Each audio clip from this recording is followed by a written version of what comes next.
Okay, y'all, it's 1 o'clock in the morning and I cannot sleep. I've been having something on my mind, and it's crazy because someone just inboxed me and they said, "Your story is amazing. I watch your Facebook all the time."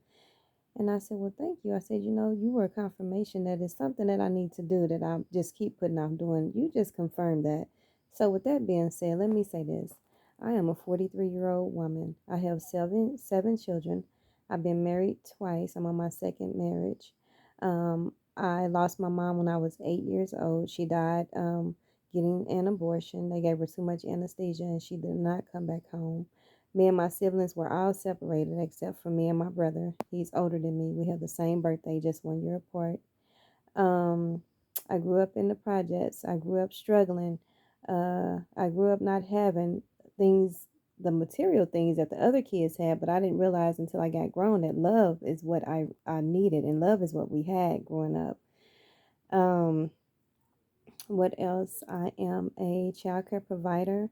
I gravitate toward children. I protect children. That's what I do. Whatever kids need, I don't hesitate to get it, because I was once that kid that didn't have. So I try to make sure if I see a kid in need, oh, you need some shoes? Oh, let's go. I just need to know your shoe size, and I'm going to pull up with you some shoes or some clothes. That's just who I am. Um, I'm just over the course of time, just growing up and becoming older and wiser, you begin to open up your eyes and you see things and you see people for who they are. And lately, I've been seeing a lot of people for who they are. So I've just kind of distanced myself and just been, just trying to figure out who I am again because, like I said, I'm a mom of seven and I've lost myself along the way. My oldest baby is 21, she'll be 22 in October. And then my youngest baby just turned 5. I have six daughters and I have one son. And my son has a grandbaby. And if you all been watching, you see that I have not seen my grandbaby in about 3 weeks. Actually, it will be 4 weeks, so a month. And I'm used to seeing her every day, every other day on the weekends. Like, I have not seen my baby, and I'm really hurt behind that because I've been nothing but good to the mom and to my grandbaby. So because her and my son is having some type of issues, she want to just shut us all out and block me. Why would you block me? And I've been here since day one. But anyway, so that's another story. So I'm praying about that. I let that go and I'm gonna let God. So my grandbaby will always have a home. She will always have a place in my arms. So with that being said, I just pray that I see her sooner than later. But if it's later, then it's out of my control. There's nothing that I can do about that. Um, anyway, so my father, he wasn't, my father was married when he had me and all the rest of my siblings. I think my dad had 22 kids. Um, so yeah, and I didn't meet my siblings until we were older, like I want to say middle school or something. But I have siblings. I thought I was the youngest kid on my dad's side. Come to find out, I have a sister and brothers younger than me. Um, so yeah, so I just want to encourage somebody out there. I just want you to just be encouraged. And sometimes you think you have your life is bad, but it's always somebody's life that's worse than yours. And it's funny that I say that because let me just tell you something. This morning I went to the doctor and I went to the lab. I had to get some blood work done, and I said, "Good morning." And so the lady said, "Well, somebody had some coffee." And I said, "Yeah, I smell coffee in the hallway." And she said, "Oh, no, you're gibberish," or something like that. And I said, "Oh," I said, "Okay." So she was like, I'm thinking somebody had coffee. I said, "No, baby, I'm thinking to myself, I had God." Because before I got out of my bed this morning, I prayed. Before I got out of my bed this morning, I thanked him. Before I got out of my bed this morning, I said, "Lord, protect us, continue to protect us and uplift us and give us knowledge, courage, wisdom," So, no, I didn't have coffee. I had God. And so my spirit, I have a happy spirit because I've cried so much all my life to where I don't want to cry no more. I'm all cried out. I don't want to cry no more. I just want to live, laugh, let go, and let God.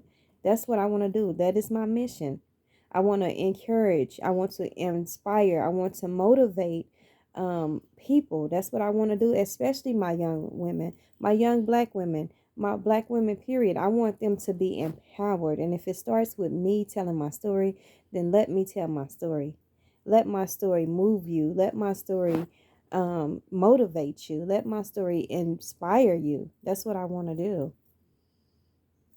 So she said that, and she said, and I was just like, okay, I'm not going to let her. And it's always that one person in the morning time. It's always the person in the morning time can sometimes dictate your whole day. If you come into contact with someone in the morning, and no, y'all, that's not a titty. If you come in contact with somebody in the morning, the first person to contact, they gonna either make your day good or they can possibly make it bad. If I come and go in Quick Trip, if you say good morning and somebody say good morning, then you okay. And then if you go in Quick Trip and say good morning and they don't say nothing, you're like, damn. So now you got an instant attitude because you didn't get a response. Sometimes you can have an instant attitude, or you can say, oh, maybe they just having a bad day. But it's nothing wrong with speaking to people. I am a speaker. Good morning. How are you? I'm a hugger. Give me a hug. We need to be embraced. We are humans and we need to be embraced. There is nothing wrong with embracing somebody. You don't know what people are going through. We are in a pandemic, but have been in this pandemic since 2020, according to the media, but 2019 is when this mess started. But people have lost people. People have lost their homes. They have lost their lives. They have lost their children. They have lost parents. They have lost just things. Mentally, we're losing it. Mentally, because baby, I don't see this is the new normal. This is the new normal.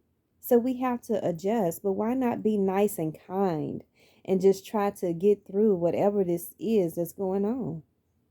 Let somebody lean on you sometime instead of you leaning on them.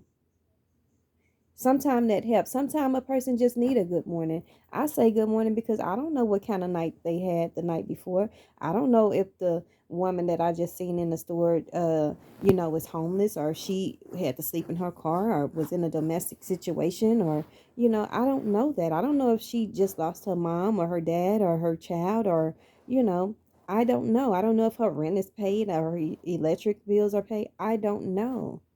So I'm going to be kind to people. I treat people the way I want to be treated, and that is the golden rule. And if you do that, you'll go a long ways in life. You really will. So with that being said, try to be kind to people, y'all. We are living in the end times. We don't know when this world is going to end. This pandemic has me just, I'm just speechless.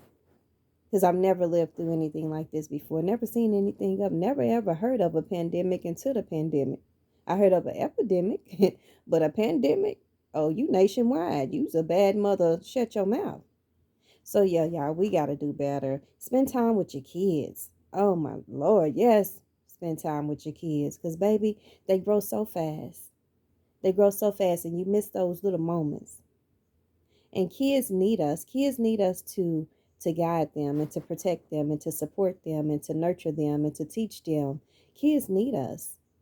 So try to be a better parent if you're not. I don't know who this is for. I'm not perfect. I'm not the perfect parent. But I tried to do my best with what I have. I lost my mom when I was 8. My aunt raised me. She didn't have any kids. So she did her best. So I'm trying to do my best with my kids. I'm actually trying to leave my kids a legacy. I'm creating businesses and job opportunities and actually just entrepreneurship for my kids. That's what I'm trying to do. I'm trying to teach them that you don't have to work for nobody, baby. You can work for yourself. I have a daycare that I've been having for 10 years. I'm 43 years old. I've raised 7 kids. We're still raising 5. I still have 5 minors. But I'm ready to sit down. I'm ready to retire. I bought my first home when I was 19. 10 years later, I bought my second home. About 10 years later, I bought my third home. So I'm blessed. I'm not saying that to brag, but I'm blessed. I came from the projects, baby. Home ownership in my family was nothing. Didn't know anything about it. Never heard of it. I was raised in the projects, lived in the projects. So that to me is a big accomplishment because You don't see that. At 19, buying a home, I didn't know what I was doing. But if you stay tuned, I'll tell you about that. But I didn't know what I was doing, but I did it. Apparently, God had a purpose for me because now I'm 43. I've been in this house. This is my home. This is home to me. This is stability. This is structure. Like when I moved here, I didn't have any kids. I was 19. I didn't have my first baby until I was 21 or 22. So this is home to me. And I don't let anybody come in my home and disrespect my home or disrespect me or disrespect my kids. This is my kids' home. If they want to tear it up, they can tear it down. This is their home. I worked hard. I shed tears. I didn't sleep at night. I paid this house off for my babies. I didn't know that I was going to have. But apparently God knew that because he blessed me with a 3-bedroom home and I didn't have any children.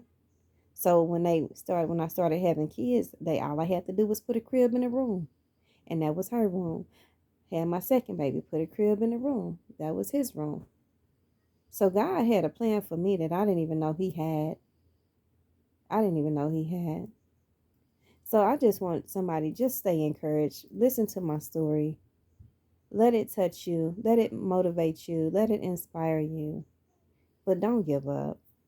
I've been through some stuff, y'all. If y'all just stay tuned and follow me,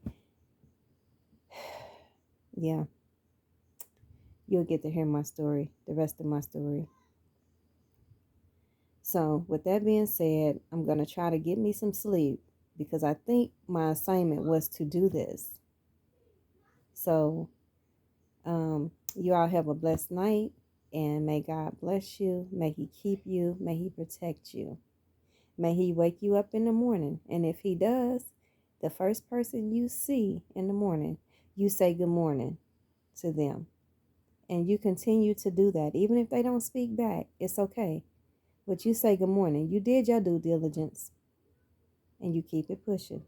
Until next time, y'all have a blessed day. Good night.